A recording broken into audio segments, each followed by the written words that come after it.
Tom Brown's Body is supported by BetterHelp, the affordable online counseling service that's available for you anytime and anywhere. Start living a happier life today. For 10% off your first month, go to betterhelp.com/TBB. Texas Monthly.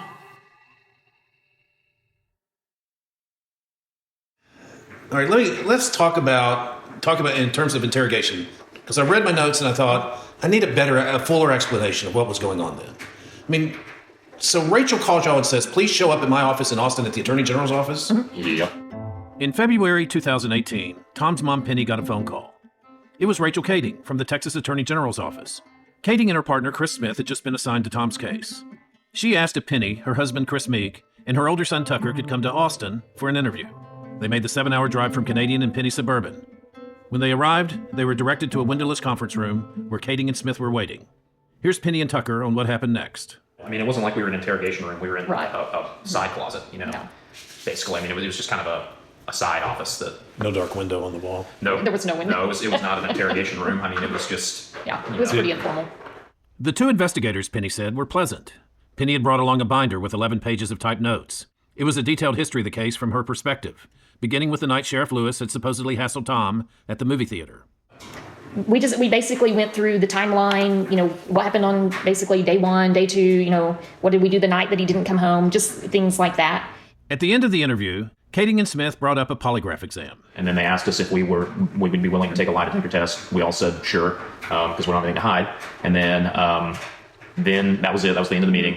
We went home, went our separate ways, and then they did the lie detector test a few weeks later. Mm-hmm. The two Attorney General investigators would not talk to me for this story. But according to Penny, they promised that the lie detector tests were a routine procedure. It was arranged for Penny and Chris to take their exam in the panhandle town of Pampa, not far from Canadian. When they arrived, Penny agreed to go first. The polygraph examiner asked her a series of yes or no questions. At one point, she was asked if she had been communicating with Tom. The examiner later asked if she knew where Tom was. She answered no to both questions. As soon as the exam ended, Kading and Smith entered the room. Penny said they were clearly bothered by the test results, and they immediately accused her of knowing a lot more about her son's disappearance than she was letting on. From Texas Monthly, I'm Skip Hollinsworth. This is Tom Brown's Body. Episode 6, The Thicket.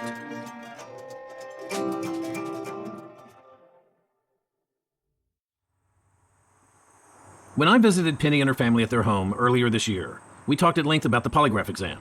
Penny told me the investigators never specified which questions triggered their accusations. What are the questions you think you might have failed? They kept saying that I had communicated with Thomas. And in my mind, I was thinking, communication's a two-way street. And so I said, I have not communicated with him. I said, I have sent text messages to his phone since he went missing. And I said, can I get my phone out? Penny explained that for more than a year after Tom disappeared, she sent text messages to his phone. Tom, of course, never responded. His phone hadn't been turned on since the night he disappeared. Do you recall what were in those text messages? Yeah, I have them. Read some to me. Okay. Like what dates and so. So on February 14th, I said happy birthday. No, sorry. On February 14th, I said happy Valentine's Day, love you. On May 7th, you were honored today at church for Senior Sunday. Penny pauses and tries to compose herself. Eventually, she passes the phone to Tucker so that he can read the rest. Where do you want to start? Okay. You were honored today in church for Senior Sunday. I have your gifts. You are not forgotten. I hope you do not feel like you have been. Many people pray for you every day. I miss you, and I am so ready for you to come home. Love you, Thomas. 4th of July, without you. Another holiday without you home. My heart breaks. I will never stop praying for you. Love you. April 3rd, love you. September 3rd, 2017. Good night. October 7th, 2017. Love you, Thomas. October 24th, 2017. Good night, Thomas. I love you. November 9th, 2017. Can't wait for you to be home. Love you. November 24th, 2017. Just spent our second Thanksgiving without you. I love you and can't wait for you to be home. December 25th, 2017. Merry Christmas, Thomas. Love you always. January 1st, 2018. Happy New Year. Love you. Just want you to be home. We miss you. February 4th, 2018. Hope you get to watch the Super Bowl. Sorry the Patriots lost. Love you and pray for you every day. March 30th, 2018. We have tried so hard to find you and bring justice to your disappearance, but I have failed. I'm sorry. I have failed you. Love you always.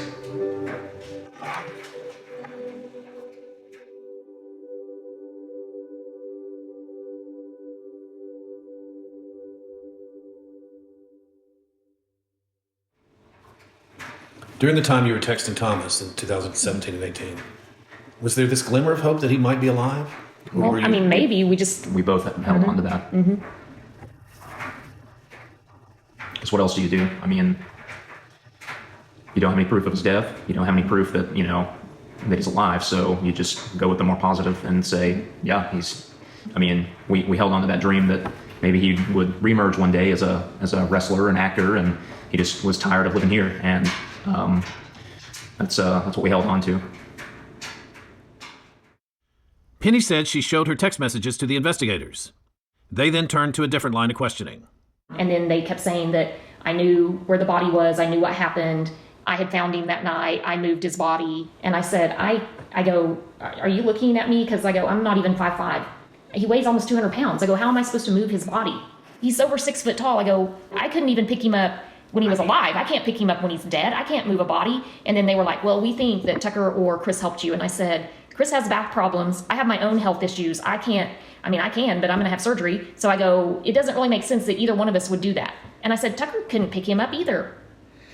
Did Rachel give you her theory? Why would you move? Did she say why she thought you would move the body? Because he had committed suicide and I was embarrassed because my dad had. The investigators must have listened to a recording of the interview Penny had given at the sheriff's department back in late November 2016, a few days after Tom had vanished. During that interview, Penny told officers that she initially feared that Tom had killed himself. She also explained that there was a history of suicide in her family. Penny's father, who suffered from depression, shot himself in the head at a campsite near Lake Marvin in 1998. I asked Penny more about that family tragedy. Then tell me about your dad. His name was? W.C. Kendall. Kendall, okay. Penny's dad was raised on a farm outside of Canadian. After getting married and having children, he moved the family to Colorado. And so we went up there. We ended up buying our own farm and ranch. But we had about 3 or 4 or 5 years of really bad luck. Like we lost cattle, we lost crops.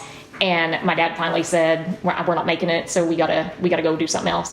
They ended up moving back to Canadian in the late 70s. And Penny's dad found work in the oil field. Penny was in middle school.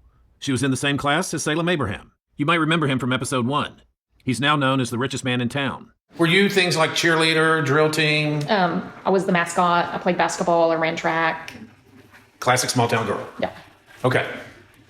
So your dad moves the family down to Canadian. He's working in the oil fields and begins to get depressed, or had always shown signs of depression. No, Did he have a temperament about him that was different? No, I think, looking back now, I think he had anxiety also. But again, people didn't really talk about it. I don't think it was really treatable. Or maybe, well, I guess it was, but I'm not sure people really understood it then. I don't know. It was just hard. I think my mom really, really knew because she was with him all the time, but I think she didn't know what to do for him. I think she didn't know how to help him because he was of that generation where you don't go get counseling, you don't go get help because that's not manly or, whatever. I think just a culmination of things, and he had lost his job. Penny's dad had found a side gig as a carpenter. One day he didn't come home from work. They searched for him all night. Penny's brother found him the next morning near his car, just off Lake Marvin Road. Penny was 32 at the time. She was actually pregnant with Tom. But that wasn't the first time tragedy had struck the family. 10 years earlier, in 1988, Penny's grandparents, Carol and Alpha Kendall, had died near the Texas coastal town of Port Aransas, where they had lived for 2 years. Their bodies were found washed up on the shore after a sudden, strong storm. Penny said her grandmother had also struggled with anxiety and depression. And I think that she had gotten really scared that something would happen to my grandfather and she wouldn't know how to function because she didn't even write a check to pay bills. And she had told my grandfather before that she was going to commit suicide. And they were near the ship channel, possibly out on a pier down there because it was a pier that they fished off of. And both of them drowned. We don't know any more than that. There were no witnesses. To this day, no one is certain what happened or how they died. But around Canadian, people talked about Penny's family being cursed by suicide. And apparently, Kading and Smith suspected that Penny was so distressed about another suicide in her family, this one involving her son, that she had improvised a plan to cover it up. So they're thinking he committed suicide. He drove the car back to the house and committed suicide in the driveway? They never said. Where do they think he committed suicide? I have no idea. Do they say that he committed suicide at your house and you then drove in? They never said. They never said where I thought. Did they ask you? No. How he had committed suicide? I mean, there's no blood in that. She said it was some kind of, I found him in some kind of suicidal something. I don't even know what that is. I don't even know what she's talking about. Penny said they kept returning to the same accusation. You know where he's at. You moved his body. You're embarrassed because he committed suicide, and you just don't want people to know. So Rachel gives you this interrogation. I mean, it's not like, I know you know. No, not like that. It was more like, I think you know. They kept saying, I think you know. It's like, no, I don't. And to hide the suicide because you didn't want to be ashamed in this community. Yeah. If what Penny's telling me is accurate, then Kading and Smith, a pair of respected and seasoned investigators, had come up with a flabbergasting theory. But did they have any evidence to support their premise? Or were they simply using an old cop trick, pretending to know something in hopes of provoking a confession? Whatever their strategy was, Penny confessed to nothing. When the interrogation was concluded, she was ushered out of the room, and Chris was brought in. He too denied knowing anything about what happened to Tom that night in 2016. Kading and Smith eventually told them both they could go home. But Penny and Chris were shaken by the experience. Penny was especially upset. She told Chris she did not want Tucker taking a polygraph. Because I felt like he was really struggling, and I was like, I'll end up losing both my boys if they polygraph him. We don't have anything. We don't know anything, and I was like, I'm not doing that. You mean because you had been so anxious that the register would go off saying you had answered a false question? Mm-hmm. Yeah, because we took the polygraph and then we got interrogated. And I was like, they're just not going to do that to him because, like I said, he was struggling.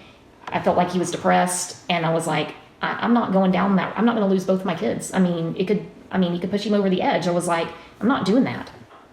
Were you worried that they were going to say things to upset Tucker so much that he would want to end his own life? I thought it was very possible. If you haven't been interrogated like that, it messes with you. Penny called Tucker during their drive home from the polygraph exam. He was a senior at Oklahoma State at the time. I would have been outside. I usually went outside of my house. We had a little patio, and she said if our polygraph was pretty rough, and she said if they call you and ask you, tell them that you don't want to, that you're not going to, and if they push any further, just say call your attorney. Tucker is a wiry, intense, intelligent young man. He was majoring in political science, and he planned to work for the government, perhaps the FBI or CIA. He was also contemplating running for public office someday. But Tom's disappearance had upended his life. I tried to, because I was in college, and I was hell-bent on living a normal college life despite what was going on. So I, usually just drank it all away and partied, and, I forced myself to live a college life. And, there were days that I would definitely have breakdowns. Sometimes when I was, at a party, I'd have a breakdown and I'd have to go home. But for the most part, I told myself I don't know what happened.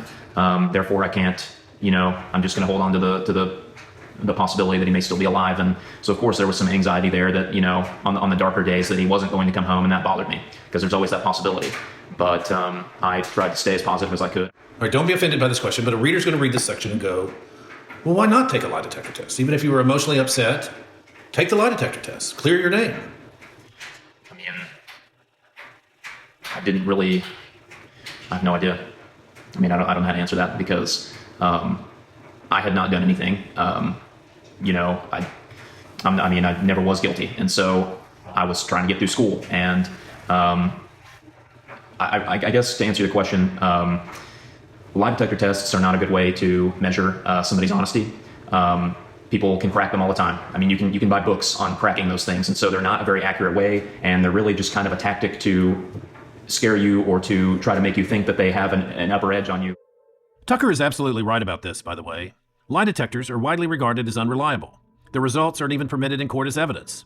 But it turned out that Tucker never had to refuse a polygraph because Rachel Kading never followed up with him to take one. She never asked again. So to answer your question in a roundabout way, if they're not going to ask, you're not going to volunteer. I'm not going to volunteer. But another thing is that people who never go through this, they don't understand, what it's like. They have no idea. So they can make judgments like that and say, well, why didn't he clear his name? Why didn't he do this? They don't have any idea. And the fact is, she never called you and said, will you come to Pampa? She never called me and asked me to do a polygraph test. By then, Kading and Smith had moved on to other sources they wanted to polygraph. Next up, the private investigator, Philip Klein. Maddie here from Texas Monthly. Today, I'd like to talk to you about mental health. We all struggle with it. I certainly do. And this past year has definitely been more difficult than most. But that's where BetterHelp comes in. BetterHelp's licensed professional counselors are there to meet with you in weekly video or phone sessions that work with your schedule, and you can always message your counselor. Within 48 hours, you get matched and start communicating with a specialist that is trained to help you start living a better life. BetterHelp offers a wide range of expertise that may be harder to find in your area, and it's available worldwide. BetterHelp is not a crisis line, not another self-help site. BetterHelp is professional counseling, so of course, anything you share is confidential. So whether you'd like professional help from a therapist that specializes in depression, anxiety, stress, identity, relationships, trauma, anger, grief, self-esteem, or any other challenges so many of us face, BetterHelp is there to help you begin your journey. Start living a happier life today. Get 10% off your first month at betterhelp.com/TBB. Join over 1 million people who have taken charge of their mental health. That's betterhelp.com/TBB for 10% off your first month. Thanks, BetterHelp. Klein said he got a call from the investigators early that summer. They had a brief conversation. Next words out of their mouth was, "We'd like you to come to Waco, Texas." You? Symbol 4. "We believe you planted the phone. We want to put you on a polygraph machine." I said, "I'll be up there tomorrow." "Let's go." "Well, we'll call you in 2 or 3 weeks." "No, I want to go tomorrow." "I'm on the box tomorrow. I'm on the box. Put me on the box."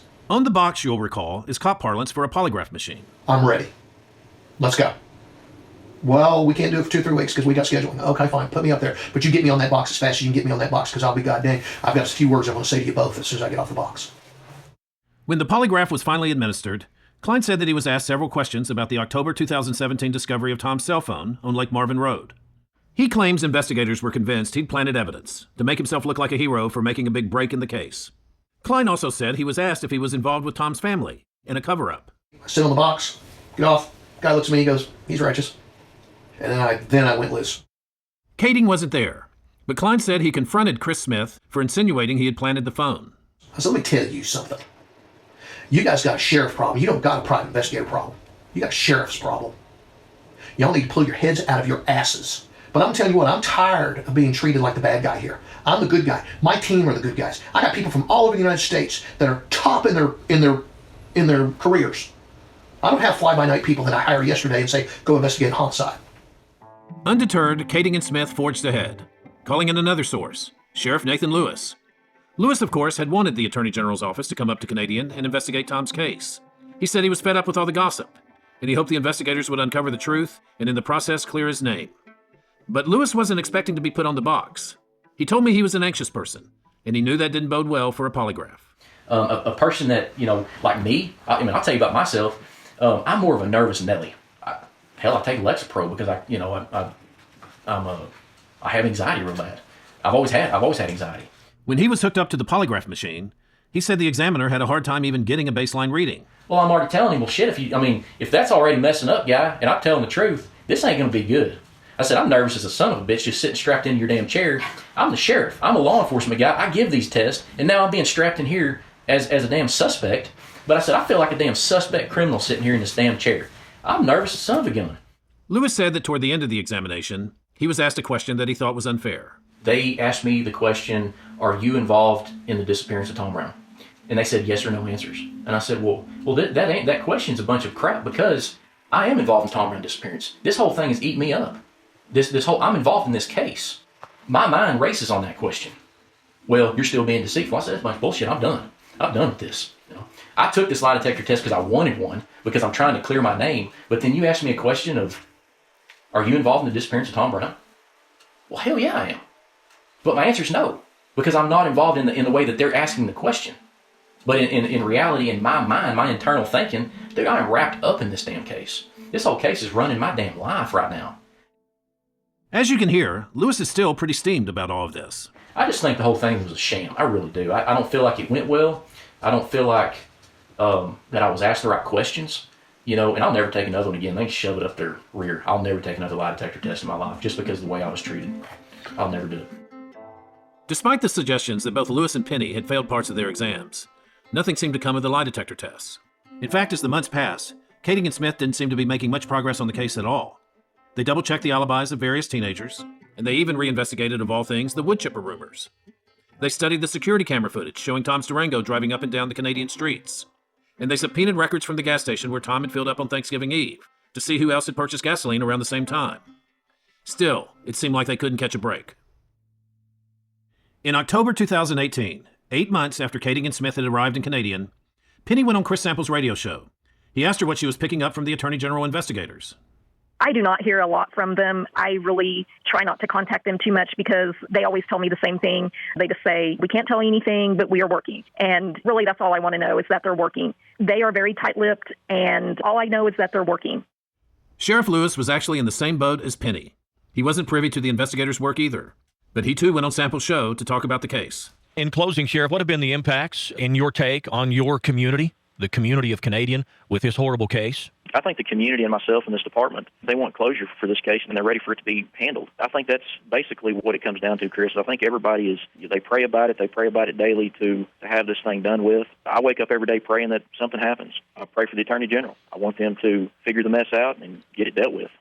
Everyone's prayers, however, seemed to go unanswered. Then on January 9th, 2019, one of Lewis's deputies, Pine Gregory, was on patrol. He was driving near the very end of Lake Marvin Road, 12 miles from where Tom's cell phone had been found. He spotted a deer trail from the road. As a hobby, Gregory collects antlers that have been shed by deer. So he pulled over, got out of his truck, and followed the trail for a few hundred feet. He ducked under a row of trees, and as he came up the other side, he noticed something in the thicket. And I see what it looks like as a white ball laying up under the thicket. I'm like, what the heck is that? So I kind of walk around some shrubs and come up to where that is, and as I get closer, I can see that it kind of looks like bone. And I'm thinking, what the heck is that, So I step up, there's a little bald spot on the ground, kind of closer to where that is. And I step up to it, and I kind of lean over and look at the front side, and I see what appears to me to be 2 eye sockets and some teeth. He sprinted as fast as he could back to his truck, and he called Sheriff Lewis. He's like, quit messing with me, whatever. I said, no, seriously, I just found an effing skull. I'm pretty sure that's what I said because I was shocked. He didn't know it for sure at the time, but that skull that Pine Gregory had found was Tom's. Next week on Tom Brown's Body. I think that Tom hid his secrets very well. He wore a mask a lot of the time, and I don't think a lot of people knew the real him.